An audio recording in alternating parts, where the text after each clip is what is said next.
नमस्कार प्रिय दर्शक बंधुरा इट एंड टाइम चैनेले आपनादेर सकलके स्वागत जानाई। आज तैरी करे देखाबो पटलेर दोरमा, तबे एटा किन्तु निरामिष नय, आमिष पटलेर दोरमा। तार जोन्नो एखाने प्रथमेई लागछे चिंगड़ी माछ, पटल एबं एकटा नारकेल। प्रथमे एखाने देखुन पटल थेके पटलेर भेतरेर जे शाँसगुलो आछे ठीक एइभाবে चामच दिये घुरिয়ে घुरिয়ে शाँसगुलोके बेर करे नेওয়া হচ্ছে। प्रत्येकटा पटल थेके किन्तु एरकम भावे शाँसगुलोके आगे बेर करे निते होबे। तारपरे এই পটলের মধ্যে পুরটাকে ভরা হবে। আপনারা আগে পটলের দোরমা খেয়েছেন নিশ্চয়ই নিরামিষ পদ্ধতিতে, তবে এই পদ্ধতিতে খেয়েছেন কিনা জানি না। এটা আমরা আমিষ পদ্ধতিতে তৈরি করছি, সামনেই জামাই ষষ্ঠী আসছে, তাই জামাই ষষ্ঠীর স্পেশাল এই পদটা কিন্তু অবশ্যই আপনারা জামাইকে রান্না করে দিতেই পারেন। আশা করছি খেয়ে খুবই ভালো লাগবে। তাই আজকের রেসিপিটি সম্পূর্ণ দেখার অনুরোধ রইল, আর ভালো লাগলে আমার চ্যানেলটিকে লাইক শেয়ার সাবস্ক্রাইব করার অনুরোধ রইল। দেখুন এখানে সমস্ত যে কোরানো হয়েছিল ভেতরের যে অংশটা সেটা এখানে নিয়ে নেওয়া হলো। এখানে নিয়েছি নারকেল কুচিয়ে নেওয়া হয়েছে, নারকেল কোড়া। এবারে একটা মিক্সিতে আমি এখানে দিয়ে দিচ্ছি কাঁচা লঙ্কা। এখানে 7 থেকে 8টা কাঁচা লঙ্কা দেওয়া হয়েছে, ঝালটা আপনারা পরিমাণ মতো দিতে পারেন। দিয়ে দিলাম 6-7টি চিংড়ি মাছ, দিয়ে দিচ্ছি নারকেল কোড়া, আর পটলের থেকে যে অংশটা বের করে নিয়েছিলাম কুড়িয়ে সেটাও কিন্তু এখানে দিয়ে দিচ্ছি। ওটা কিন্তু আমি ওখানে ফেলিনি, সমস্তটা দিয়ে দিলে কিন্তু পরিমাণেও বাড়বে এবং খেতেও টেস্টটা ভালো লাগবে। এবারে একটা কড়াইতে প্রথমে সরষের তেল দিয়ে দিলাম। 2 টেবিল স্পুন মতো সরষের তেল দিয়ে এখানে আমি পটলগুলোকে ছেড়ে দিচ্ছি একে একে। এই পটলগুলোকে একটু ভালো করে ভেজে নেব। নুন হলুদ মাখিয়ে নিয়েছিলাম পটলগুলোতে। এবারে পটলগুলোকে একটু উল্টে পাল্টে লাল করে ভেজে নিচ্ছি।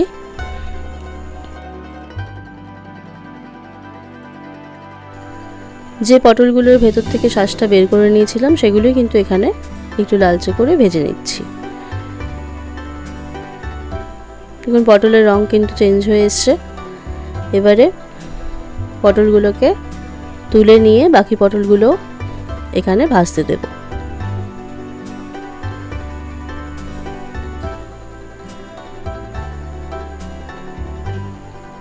সমস্ত পটলগুলোকে তুলে নিয়েছি। এবারে সমস্ত পটল ভাজা হয়ে যাওয়ার পরে কিন্তু এখানে আমি কড়াইতে দিয়ে দিলাম 1 টেবিল স্পুন মতো তেল। এরপরে এখানে চিংড়ি মাছগুলোকে ভেজে নিচ্ছি।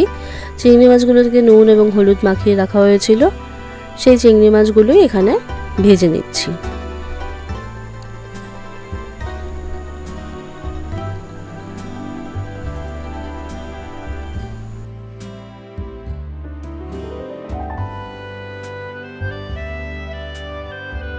এবারে মিক্সিং জারে যে পেস্টটা তৈরি করেছিলাম চিংড়ি, নারকেল এবং পটলের পুরের জন্য, সেই পেস্টটাই এখানে কিন্তু অ্যাড করে দিলাম চিংড়ি মাছগুলোর সাথে। এবারে ভালো করে এই পেস্টের সাথে চিংড়ি মাছগুলো মিক্স করে নিচ্ছি। ভালো করে বেশ অনেকক্ষণ ধরে নাড়িয়ে চাড়িয়ে কিন্তু এটা মিক্স করতে হবে। চেষ্টা করবেন একটু সময় নিয়ে এটা ভালো করে কষাবার, কারণ ভালো করে না কষালে কিন্তু টেস্টটা অতটা ভালো আসবে না। অ্যাড করে দিচ্ছি লবণ, পরিমাণ মতো লবণ অ্যাড করছি। আর এখানে দিয়ে দিলাম হলুদ গুঁড়ো। রান্নায় রং আসার জন্য আপনারা কাশ্মীরি গুঁড়ো লঙ্কাও ব্যবহার করতে পারেন। আমি এখানে লবণ আর হলুদ ব্যবহার করে মশলাটাকে কষিয়ে নিচ্ছি ভালো করে।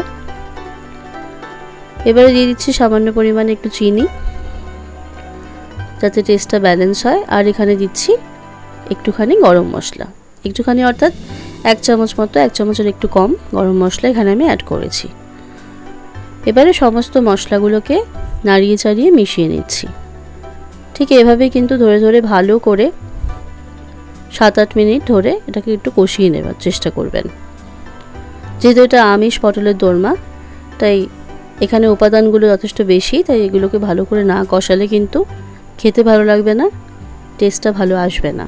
তাই চেষ্টা করবেন সুন্দর করে কষিয়ে রান্নাটা করার, ঠিক যেভাবে দেখাচ্ছি সেভাবেই। বারবার নেড়ে চেড়ে নিচ্ছি যাতে নিচে না লেগে যায়। এভাবে আপনারাও নাড়িয়ে চাড়িয়ে বারবার করে দেখে কিন্তু কষিয়ে নেবেন। দেখুন কালারটা কিন্তু চেঞ্জ হতে শুরু করেছে, আস্তে আস্তে কালারটা কিন্তু ডার্ক হয়ে আসছে। তার মানেই বুঝতে হবে যে রান্নাটা কিন্তু কষেই এসছে প্রায়। আমাদের পুর কিন্তু একদমই তৈরি। এবার এই পুরটাকে এরকম একটা ছড়ানো থালার মধ্যে ভালো করে ছড়িয়ে দিচ্ছি যাতে এটা একটু ঠান্ডা হয়ে যায়। ঠান্ডা না হলে কিন্তু পুরটাকে ভরা যাবে না পটলগুলোর মধ্যে, তাই এটাকে ঠান্ডা হতে দিচ্ছি ছড়িয়ে।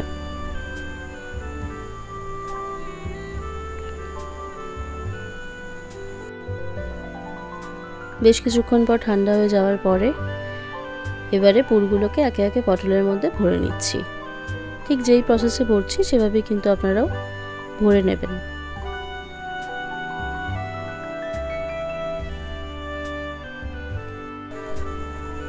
দেখুন বেশ ভরা ভরা করেই কিন্তু পটলগুলোর মধ্যে পুরগুলোকে ভরা হচ্ছে।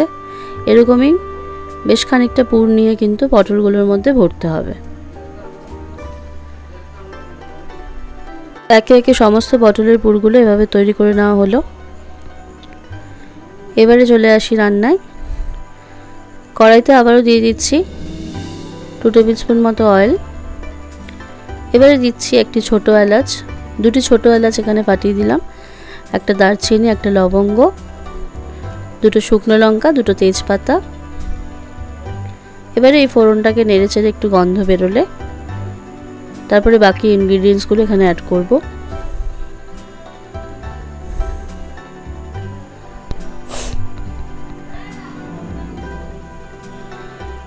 এটা একটু নাড়িয়ে চাড়িয়ে নিলাম। মশলা থেকে কিন্তু গন্ধ ছেড়ে দিয়েছে। এবারে একটা মিক্সিং জারে আদা, কাঁচা লঙ্কা এবং জিরে বাটা করেছিলাম, সেই বাটার পেস্টটাই কিন্তু এখানে অ্যাড করে দিলাম। একটা মিক্সিং জারে, এটা কিন্তু কোনো শুকনো লঙ্কা দেওয়া হয়নি এখানে, 4-5টি পাকা লঙ্কা, 1 ইঞ্চি পরিমাণে একটা আদা এবং 1.5 টেবিল স্পুন মতো জিরে এখানে নিয়ে আমি পেস্ট করেছি এবং সেই পেস্টটাই কিন্তু এখানে ফোড়ন দেওয়ার পরে অ্যাড করলাম। এতে করে কিন্তু গন্ধটা খুব সুন্দর বেরোবে। ভালো করে এই পেস্টটাকে নাড়িয়ে চাড়িয়ে নিচ্ছি। দেখুন পেস্টটাকে একটু কষিয়ে নেব এবং পেস্টটা থেকে যতক্ষণ না পর্যন্ত ভালো মতো তেল ছাড়ছে পেস্টটা এভাবে অনবরত কষাতেই থাকবো। সামান্য পরিমাণে জল এখানে অ্যাড করে দিচ্ছি যাতে মশলাটা কড়াইতে লেগে না যায়। এবারে পটলের মধ্যে সমস্ত পুরগুলোকে ভরার পরে আরও কিছুটা পুর বাকি ছিল আমার, সেই পুরটা এখানে অ্যাড করে দিলাম। এতে করে কিন্তু রান্নার গ্রেভিটা একটু থকথকে হবে, কিন্তু আবার টেস্টটাও কিন্তু বাড়বে। ভালো করে মশলার সাথে ওই পুরটা দিয়ে ভালো করে নাড়িয়ে চাড়িয়ে নিলাম। এবার দিচ্ছি লবণ। প্রথমে রান্নায় একটু লবণ অ্যাড করেছিলাম, এইবার কিন্তু রান্নায় লবণ দেওয়া হয়নি, তাই লবণ এবং সামান্য পরিমাণে অল্প একটু চিনি অ্যাড করেছি। আবারও নাড়িয়ে চাড়িয়ে কষিয়ে নিচ্ছি। দিয়ে দিলাম জল। এটা কিন্তু মশলা ধোয়া জল এখানে আমি অ্যাড করলাম।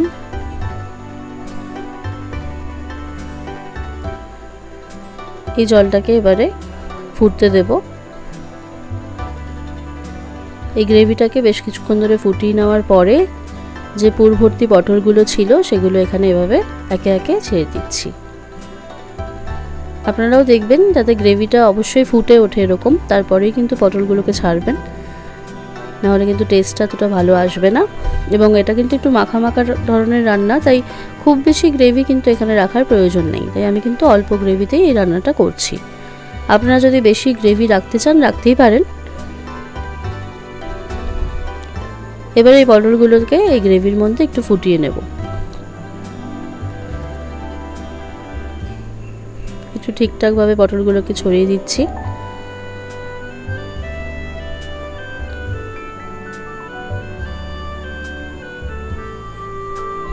পটলের দোরমা অবশ্যই আগে অনেকভাবে খেয়েছেন, তবে এই প্রসেসে একবার রান্নাটা খেয়ে দেখুন। আশা করছি আপনাদের খুবই ভালো লাগবে। খেয়ে অবশ্যই জানাতে ভুলবেন না যে কেমন লাগলো খেতে।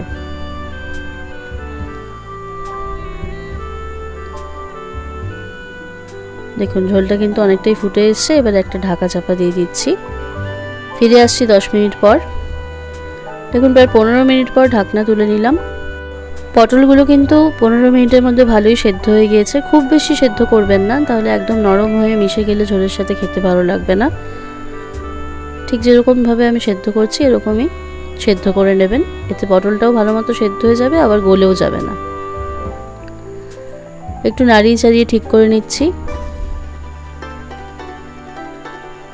দেখুন গ্রেভিটাও কিন্তু থকথকে হয়ে এসেছে, ঝোলটাও কিন্তু বেশ টেনে গিয়েছে এবং এরকমই কিন্তু টানিয়ে নিলেই গ্রেভিটা বেশি খেতে ভালো লাগবে। এবারে ওপর থেকে ছড়িয়ে দিচ্ছি গরম মশলা আর সামান্য পরিমাণে একটু লবণ। আমার মনে হলো একটু লবণ এখানে প্রয়োজন, তাই এখানে আরও একটু লবণ অ্যাড করলাম। এবারে গরম মশলাটা দিয়ে আবার একটু হালকা হাতে নাড়িয়ে চাড়িয়ে নেব, তাহলে কিন্তু তৈরি হয়ে যাবে আমাদের আমিষ পটলের দোরমা।